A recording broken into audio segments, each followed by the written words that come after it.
Have you ever experienced a wart on your fingers, your hands, your toes? I still have vivid memories of my brother when he was much younger dealing with these pesky, stubborn warts that just wouldn't go away. Guess what? They're really common. They're actually called common warts. And it would be surprising if you didn't have at least one of these during your lifetime. If you didn't have one of them, then you're really lucky. Welcome back to my channel. I'm Dr. Hannah Kopelman, and today we're going to dive into the wonderful world of warts. Just kidding, they're not so wonderful. But don't worry, we're going to go over the do's and don'ts of wart removal, and we'll talk about what's safe and what not to do. If you're new to my channel, don't forget to hit the like button and subscribe.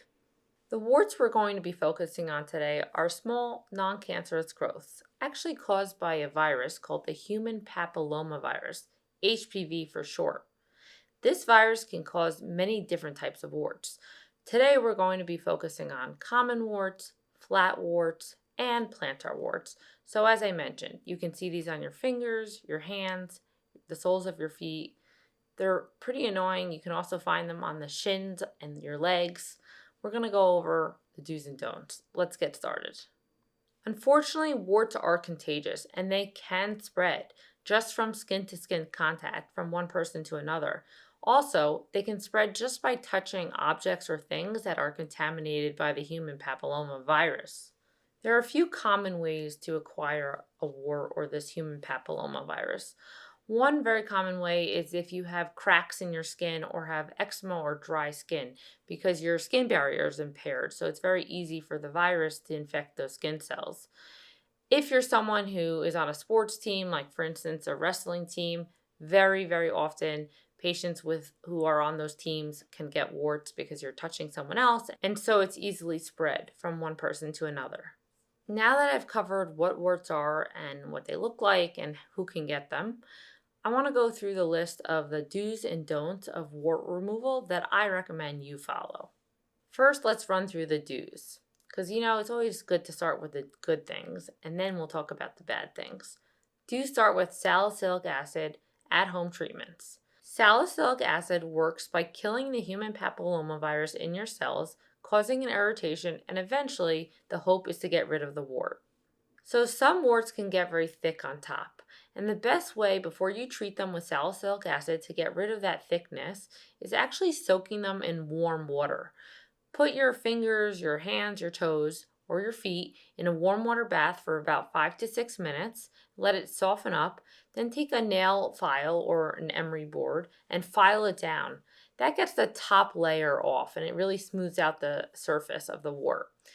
Once you've done that, apply the salicylic acid and cover it with a bandage or duct tape. The covering on top of the salicylic acid actually allows the salicylic acid to penetrate and get better absorbed into the skin cells that are affected with the virus. Now, if you're using a bandage, the next day remember to remove it and then always wash your hands after treating your warts because you don't want to start spreading the wart from one place to another. By the way, don't be surprised if you start to see neighboring warts pop up other places.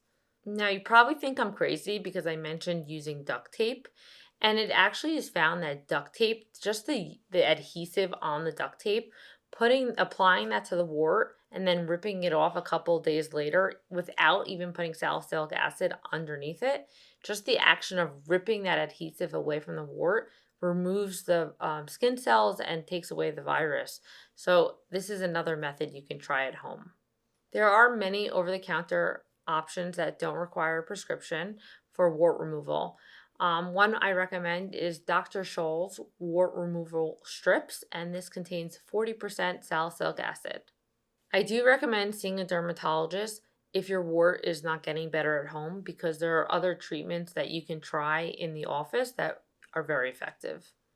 In-office procedures for wart removal include cryotherapy, which is a liquid nitrogen it's basically a freezing, and this can be painful. So for children, we actually recommend cantharidin or bleomycin or even Candida injections, which stimulate the immune system to fight off the virus.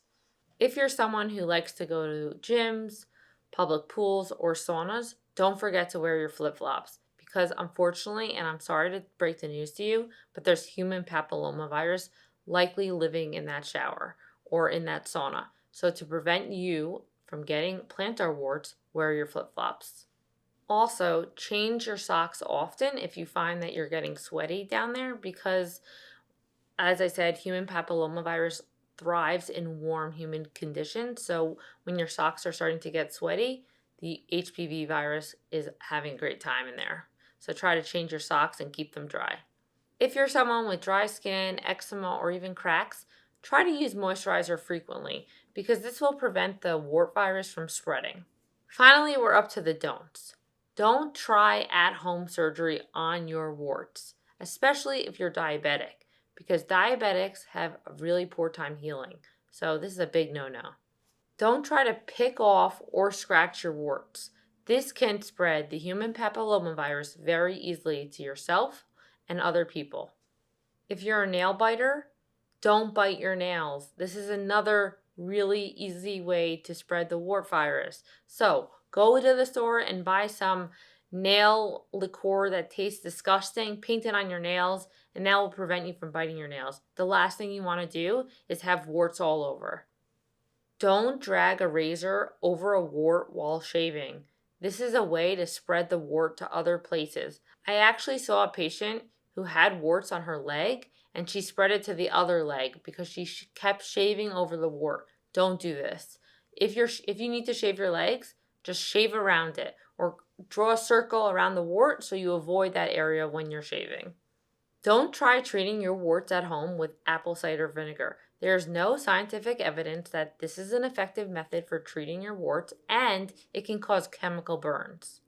So the takeaway is don't do anything that manipulates the wart. Don't itch it, don't scratch it, don't pick it. Try to avoid spreading the virus in any way you can. So I hope this list provides you with an easy to follow do's and don'ts recommendation for wart removal. If you have any other questions, please leave them in the comments below and don't forget to subscribe to my channel. See you in the next video.